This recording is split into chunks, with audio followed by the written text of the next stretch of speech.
اسرافیل، میں نے مانا کہ میری آواز نہیں جائے گی، میں نے مانا کہ میری آواز نہیں جائے گی،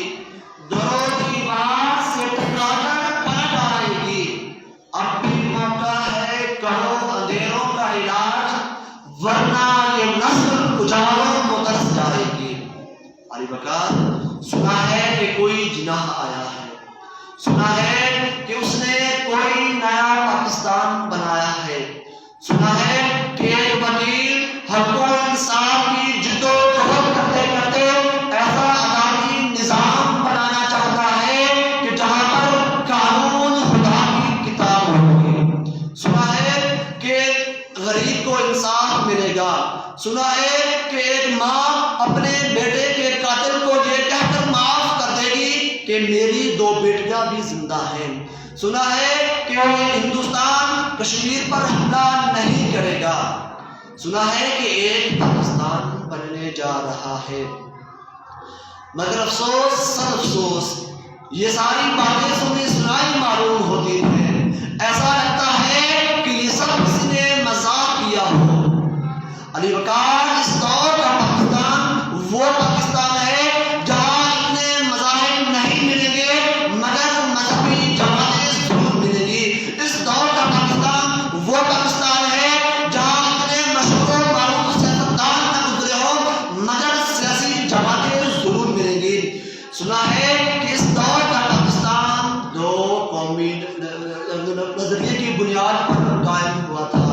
سلام کیجیے اس دور کے پاکستان کو جہاں پر 22 کروڑ عوام میں سے ہر فرد کا اپنا اپنا نظریہ ہے مگر پاکستان تو قائم ہے، سنا ہے کہ اس دور کے پاکستان کا ہر باشندہ آپ کی فلاح کے لیے رشوت لیتا رہے گا۔ علی وقار، ایک سوال کہ ذمہ دار کون ہے، قصور کس کا ہے، اس بانی کا یا آپ کے پاکستانی کا؟ کیا یادو کے پاکستان میں ہم سب ایک قوم تھے، اس وقت ہمیں ایک قائد کی ضرورت تھی، مگر اس دور کے پاکستان میں ہم سب قائد ہیں مگر ہمیں ایک قوم کی ضرورت ہے۔ علی وقار، تھوڑی دیر کے لیے ذرا آپ اپنے کشمیر تصور میں لائیے کہ ایک مرتبہ قائد اعظم ہندوستان سے پاکستان کا سفر کرتے ہوئے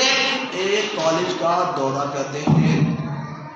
نوجوان اپنے قائد کو دیکھ کر جنبش لاتے ہیں، سوال کیا جاتا ہے کہ جناب کیسا ہوگا ہمارا پاکستان؟ جناب ان کے سوال کو جواب میں بدلتے ہوئے کہتے ہیں کہ آپ میں سے کتنے لوگوں کے پاس سائیکل موجود ہے؟ تو بہتر آپ پوچھتے ہیں، جناب پھر پوچھتے ہیں کہ آپ میں سے کتنے لوگوں کی سائیکلوں پر قانون وقت کے مطابق لائٹس لگی ہوئی ہے؟ تو صرف ایک ہی ہاتھ اٹھتا ہے، جناب اختیار کیا ہوتے ہیں کہ تم ہو پاکستانی، تم ہو قانون کے پاسدار، ایسا ہوگا میرا پاکستان، ایسا ہوگا اللہ کا پاکستان۔ علی وقار، تو میں بے سابقہ کہنے پر مجبور ہوں کہ سائیکل کی دکان پر غربت کے پرچم لگاتا ہے اس دور کا انسان، جناب کے مذاق کی بے حرمتی کرتا ہے اس دور کا انسان، 20 سال سے لے کر 20 سال میں نوجوان کے بیسیوں دھکے مارتا ہے اس دور کا انسان، ہزاروں لاکھوں عوام کے مجمع میں بڑے بڑے دعوے کرتا ہے اس دور کا انسان، جناب کے پاکستان کو جناب کے خواب کے ساتھ بنانے کے لیے روٹی کپڑا مکان کے بڑے بڑے دعوے کرتا ہے اس دور کا انسان۔